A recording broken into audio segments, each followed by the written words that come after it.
Ito yung isang huri ng mga bulaklak, no? Nung mga panahon ko, kabataan ko, na may nakabanggit sa akin ng halamang yan, kung tawagin siya ay Vietnam Rose. Totoo yun. Yung mga halaman na yan, ay mga bulaklak na yan, kung tawagin nung araw, ang pangalan niyan ay Vietnam Rose. Ayan o. Tingnan nyo maigi.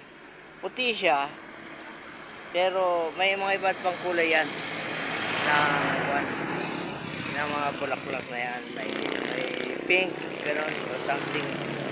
Basta yan, ang sinasabi nila nung araw, ang mga bulaklak na yan ay, kung tawagin ay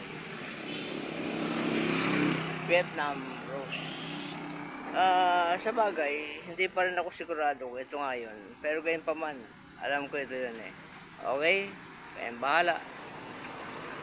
Basta ito, nabanggit ko lang na ang bulaklak na ito ay Vietnam Rose. Pero ang Vietnam Rose ay may kahulugan. Maring hindi ko na ipaliliwanag sa inyo. Basta iyan eh may kahulugan. Okay? Maraming salamat. Maraming salamat.